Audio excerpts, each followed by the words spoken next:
So I'm with Neil Dockin, the writer and the brains behind the outfit. So hi Neil, how are you doing? Very well, how are you? I'm very well. So tell us about the Revlon Girl.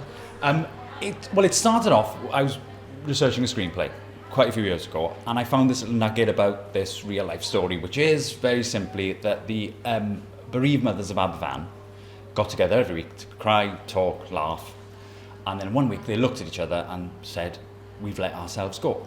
But they were very, afraid of being thought of as frivolous, so they secretly arranged for a representative from Revlon to come and tell the story.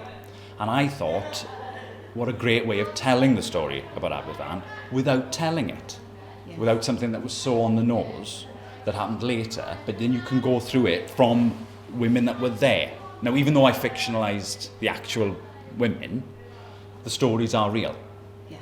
But it was a surprisingly easy way to tell the story, because that's really fun. It's a great story, and actually the title puts it just completely throws people, because we knew there was a Revlon factory in my state years ago, and lots of people said to me, because they knew that I was talking to you about this play, and they just wanted to know, was the connection with Revlon with the factory? It's great actually, because they have no idea why it's called the Revlon Girl, and that's why they come in to see the play, hopefully. Well, hopefully, yeah, and I think they used to do seconds. That was the other thing, that you could get cheap makeup from there. Oh yes, I remember that well. That was the thing, and because we were in touch with Revlon about the play and saying, did anybody know about this?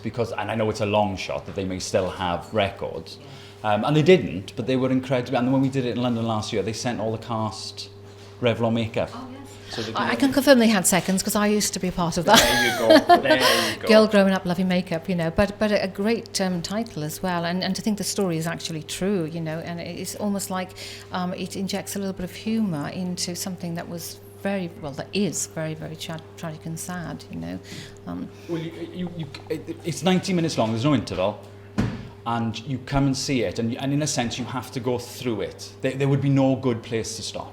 You've got to go from the beginning to the end. Yes. And so it all takes place on this one night, if you like, in this one demonstration.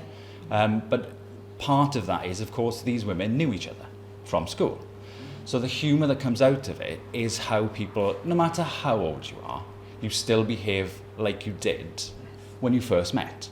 So you can have all the airs and graces now. You can have, married the vicar, or you can have married a doctor. But I remember what you were like in school. So what we do is ground it very much in the idea of people having lives before it. It isn't just defined by this event. So and that's where a lot of the comedy comes from. It's just their relationships, rather than anything extraneous. Yes, it would seem unthinkable to say humour in something like this, but I guess 90 minutes of dealing with an absolute tragedy and disaster would be quite heavy going, the reality of that. So it sounds as though it's going to be an absolutely great night. Yeah, I mean, it's a great tour. Well, it's a big tour, because we're going right around Wales, we're going all the way to North Wales, Mid Wales, but the direction and the acting, yes, I've written it. But it costs the girls. It costs them all. I mean, I sit in the rehearsals and I really keep out of the way for obvious reasons. But it does, at the end of the day, it really does. I watch them and it does take it out of them. But they're all happy, they're all really. I suppose a role like this is emotionally draining, isn't it? But that's part of being an actress, I guess. And to tell this story properly, because I can put all the facts, I can give you the story, but they have to make the audience believe it, that they are actually spending time with women who were there. And that's then what gives that emotional connection to the audience, and all those things about the facts, etc., suddenly are contextualised. It makes sense. Yes, it all comes together very nicely. Well, really wish you well. I know it's critically acclaimed in the West End anyway, and I'm sure this Welsh tour will be an absolute success. Thank you. Thank you for talking to us. Not at all, my pleasure.